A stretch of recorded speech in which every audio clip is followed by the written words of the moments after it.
বঙ্গৌ গুরুপদ কঞ্জ কৃপা সিন্ধু নর রূপহারি বঙ্গৌ গুরুপদ কঞ্জ কৃপা সিন্ধু নর রূপহারি মহামহতম পুঞ্জ জাতি বচন রবিরব করণী করি শ্যামর রামচন্দ্র শঙ্কর হরি ভজমঙ্গল ভবনয় মঙ্গলহারি রম সদশরথ বিহারি শ্রীরাম জয় রাম জয় জয় রাম রাম জয় রঘুনন্দন জয় শ্যাম भक्तवत्सल की जय आनंद चंद्र भगवान की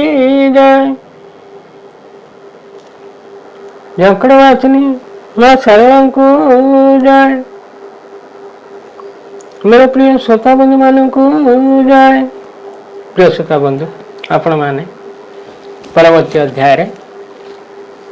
शुणुले श्रीमती कन्या कथा आपण शुणुवे निश्चय श्रीमती हेले अम्बरीश राजा कन्या जदि श्रीमती अम्बरीश राजा कन्या हेले शंख चक्रधारी नारायण अभिशाप पाइल कहीं से तो समस्त बर देला वाला अभिशाप कहीं पाइले ना अभिशाप पाइले नारद पर्वत ऋषि नारद पर्वत ऋषि भालू रूप मर्कट रूप कला किए नारायण कले मनु करना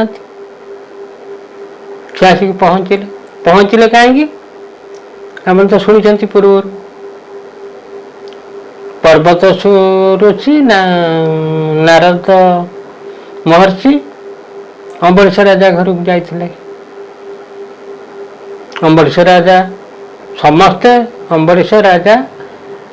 पर्वत ऋषि नारद ऋषि सब नारायण भक्त जदि है अम्बरीश राजा पाद पूजा करते आपण मैंने शुणी निश्चय पाद पूजा कले सब कले दिव्य आसन बसैले श्रीमती से बाटे जाऊले देखीदे दी जन जाक ऋषि नारद कहले राजा ये कन्याटी कार अम्बरीश राजा कहले मोर आउ मते विवाह दौना राजा मन था कि न था डर काले अभिशाप देवे कहला हाँ जदि कहला चाहे दबा पर्वत ऋषि बसते पर्वत ऋषि कहले मत दौना दी जन क्यों दे हम गोटे कन्या को दी जन दे हम जहाँ जन मु दी जन को देवी सेमती राजा महाराजा मान श्रोता बंधु शुणी राजा महाराजा मान तो बह करना गोटे कन्या को दी जन द्रौपदी करते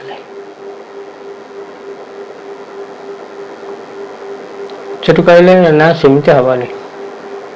तुम गोटे कम कर काली पेंटिंग फेंटिंग होगी आसो कन्या हाथ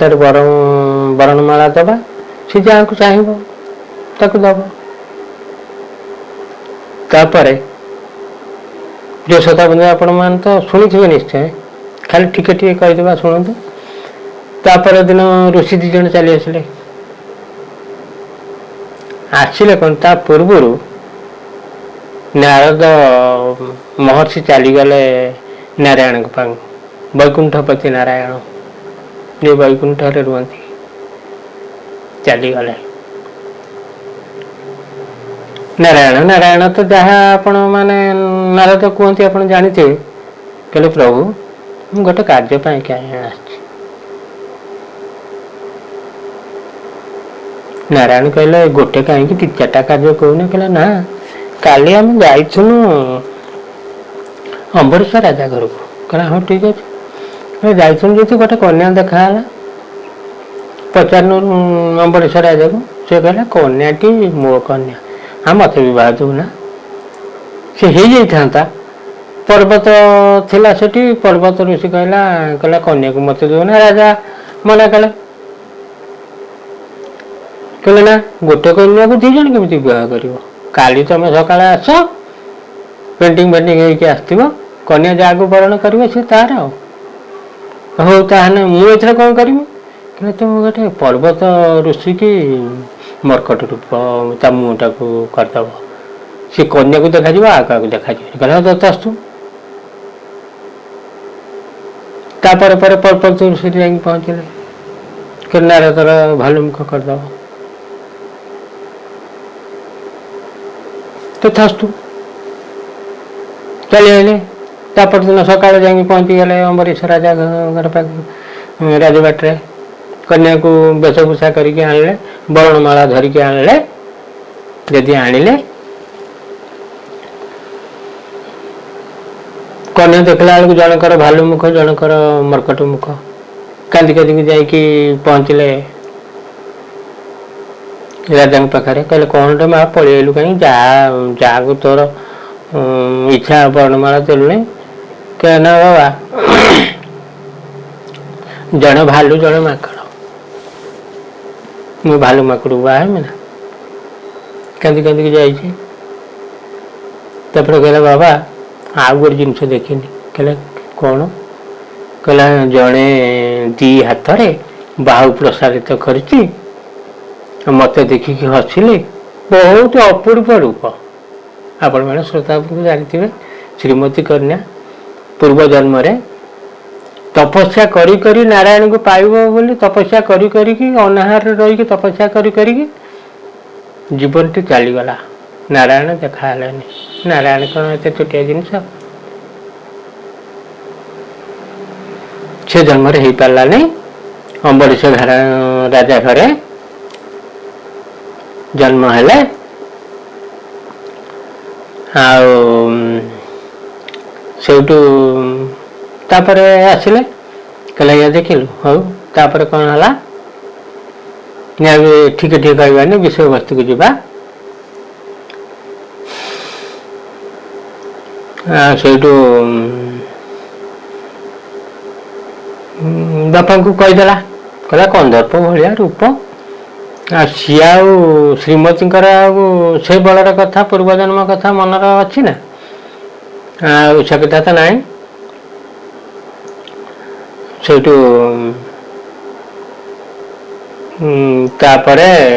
कहले बाबा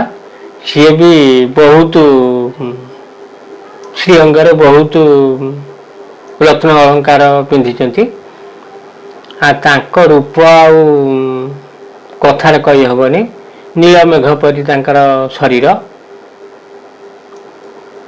गोटे कहीं कोटे कंदर्प हेने भी सामान हेबेनी मत टिके हसीदेले दुईटी बाहु प्रसारित करुले मु तो चली आसनी आ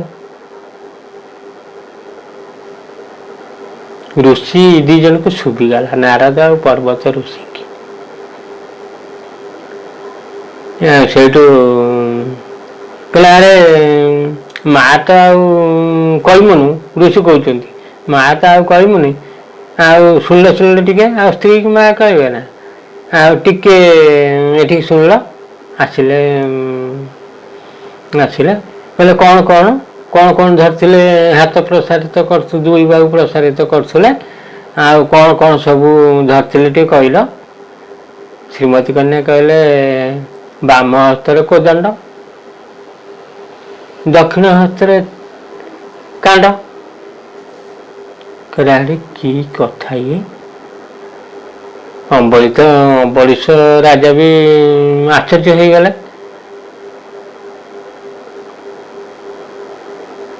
मुनि की नाली आखि करी पचारे कहले तमें ऋषि दी जन कुहुक करिया आस तमें बाहा ने आउ जन को डाकी आनच ना कन्या को एक कहीं देखा तुम जी कुहुक करना ताहने कन्या को एक कहीं जड़ाला तुम जा कुहुक छड़े आसो ये नारद पर्वत ऋषि रागिकी पूरा कोपार नवा कहला कुहक पुहक आम कि जानू तू राजा ए कपट कर हौ एथर आसू कन्या एथर माला धरिक आसू वर्णमाला जहाँ तार मन आम दी जन भर दब आमर किसी आपत्ति नहीं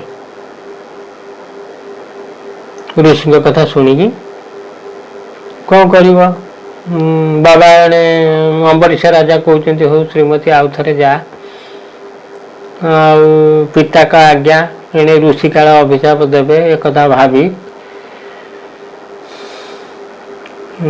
कन्या वर्णमाला देखिए आइले प्रिय श्रोता बंधु आपण मैंने शुणुंट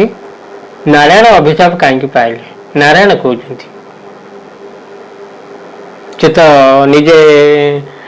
दी बाहु प्रसारित करके नारायण कहते नारायण पर्वत ऋषि पचारे कहले तुम्हें तो समस्त को वर दवा वाला तुम अभिशाप पाइल केमी ब्रह्मा कथा पचार नारद पर्वत ऋषि तुम किंकर बा तुम भक्त कह जहाँ हो सी तुमको अभिशाप दे फल तेणु ब्रह्मा पचार वैकुंठवासी नारायण एक कथा कहते हौ तापर कौन है तापर श्रीमती आइले मन दुखर आइले नारायण कहते आमको मत कन्या देखला देखिकी मत वर्णमाला देला नारायण जो सुंदर पुरुष वर्णमाला देदेले श्रीमती कन्या नारायण ताको आलिंगन करी कोल बसई गरुड़ बसी आम वैकुंठपुर को चली गले एक कथा जना पड़लानी क्या गुरुदेव लोक मैंने कहते चक्षु बंधन कर देचु कन्या नहीं नारायण वैकुंठपुर को चली गले पर्वत ऋषि नारद ऋषि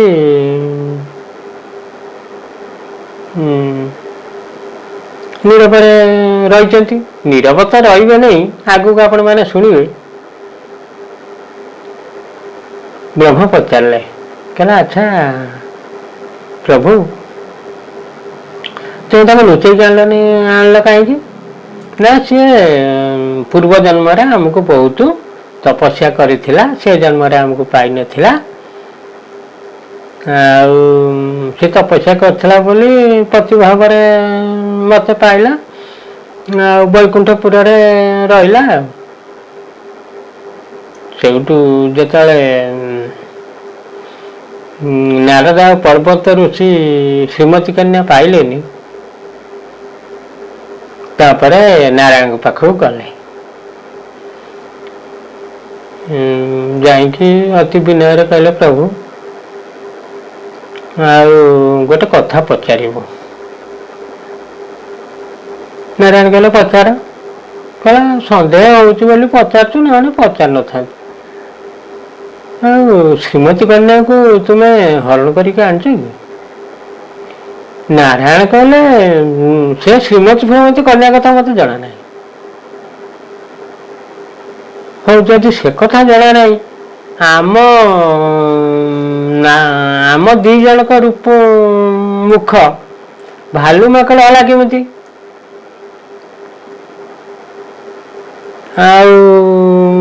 जदि न होता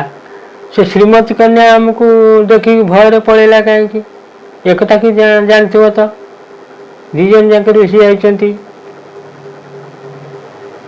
एक भी आम मन सन्देह होची नारायण कहले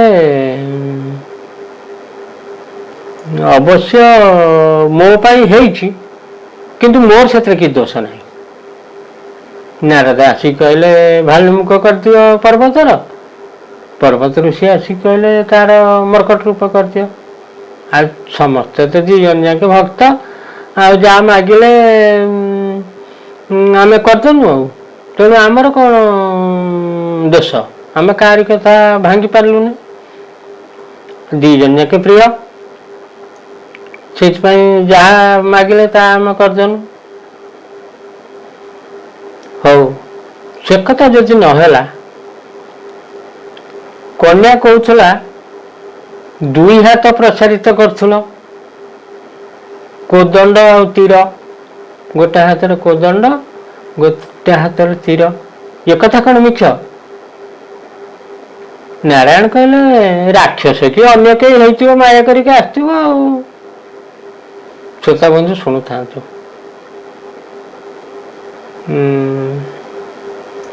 ତାପରେ କହିଲେ ନା ସେ ତ ରାକ୍ଷସ ନୁହେଁ, କନ୍ୟା କହୁଥିଲା ଭାରି ସୁନ୍ଦରିଆ ଦେଖା ଯାଉଥିଲା, ସେ ରାକ୍ଷସ କାହିଁକି ହବ? ନାରାୟଣ କହିଲେ ତମେ ତ ସବୁବେଳେ ଚତୁର୍ଭୁଜ ଆମର ଦେଖୁଛ, ଶଙ୍ଖ ଚକ୍ର ଗଦାପଦ୍ମ ଆମ ହାତରେ ସବୁବେଳେ ଥାଏ, ଆଉ ଦ୍ୱିଭୁଜ କେମିତି ହବ ବା 2 ହାତ କେମିତି ହବ? ଆଉ ନାରାୟଣ ଆଉ ସତ କଥା କହିଲେନି। 2 ଜଣ ଯାକେ ଋଷି ନମସ୍କାର କରି ଅମ୍ବରୀଶ ରାଜା ପାଖକୁ ପୁଣି ଆଇଲେ। କହିଲେ ଅମ୍ବରୀଶ ରାଜା, ତୁ ଏଥିରେ ସବୁ କପଟ କରୁଛୁ, ତୁ ଗୋଟେ ଅଜ୍ଞାନ ରାଜା, ତୁ ମାୟା କରିକି ଶ୍ରୀମତୀ ଘରେ ଲୁଚେଇକି ରଖିଛୁ, ତୋର ଟିକେ ହିତାହିତ ଜ୍ଞାନ ନାହିଁ, ଧର୍ମ କଥା ଛାଡ଼ିକି ପାପ ଅର୍ଜନ କଲୁ, ଏବେ ଆମେ ଅଭିଶାପ ଦଉଛୁ। ରାଜା ପୁରା ଭୟରେ ଥରିଲେଣି, ଋଷି ଅଭିଶାପ ଦେବେ। ତମକୁ ଆଜିଠାରୁ ତମ ଗୁଣ ଆଶ୍ରା କରିବ, ତମେ ଜ୍ଞାନ ଶୂନ୍ୟ ହବ। ସିଏ ବି ଆଉ ତାର ପ୍ରତିକାର କିଛି ନାହିଁ, ଯେତେ ଦିନ ଦେହ ଧରିକି ଥିବ ସେ କଷ୍ଟ ପାଉଥିବ। ବ୍ରହ୍ମଶାପ ଅଜ୍ଞାନ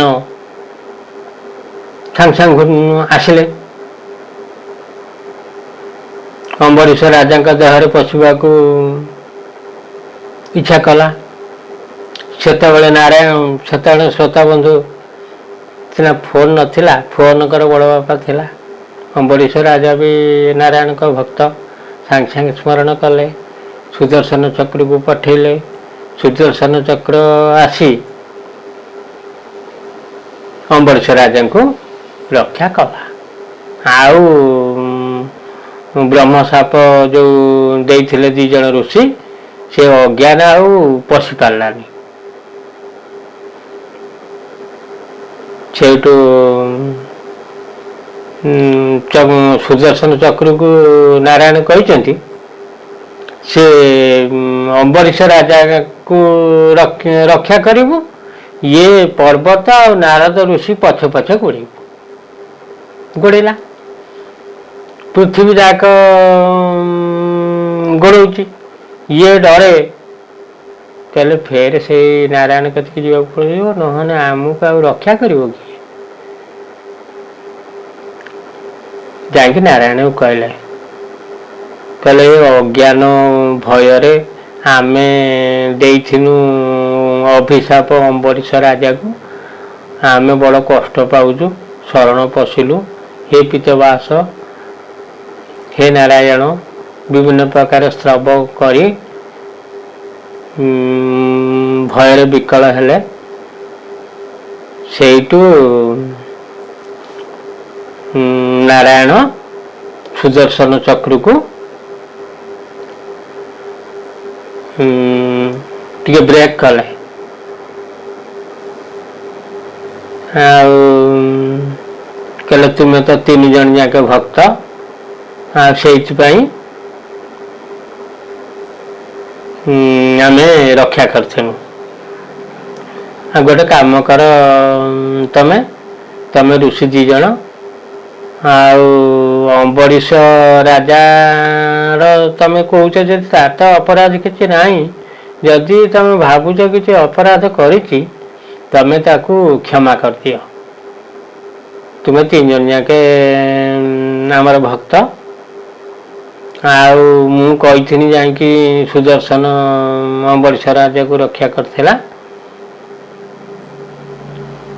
ସେଇଠୁ ତ ନାରଦ ଆଉ ପର୍ବତ ଋଷି କ୍ରୋଧରେ ପୁରା କ୍ରୋଧାନ୍ୱିତ ହେଇଗଲେ। କହିଲେ ତୁମେ ନାରାୟଣ କପଟରେ ଏତେ କଥା କରିଦେଲ,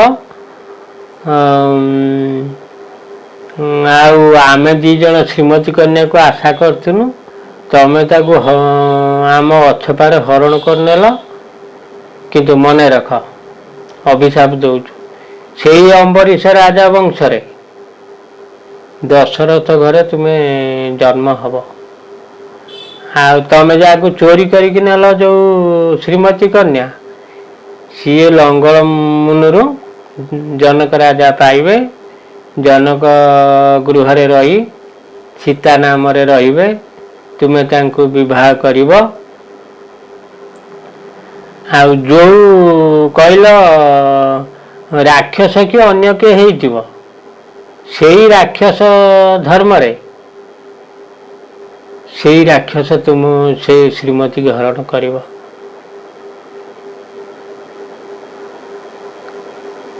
ଆଉ ଶ୍ରୀମତୀ କନ୍ୟା ବିରହ ଜ୍ୱାଳାରେ ଆମେ ଦି ଜଣ ଯେମିତି ହନ୍ତସନ୍ତ ହଉଛୁ, ତୁମେ ତ ନାରାୟଣ ଜାଣିଥିବ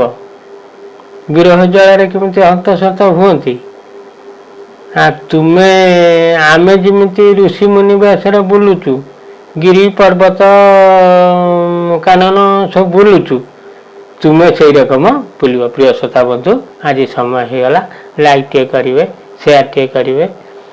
ଆଉ ବିଦାୟ ନେଉଛୁ। ଜୟ ଶ୍ରୀରାମ।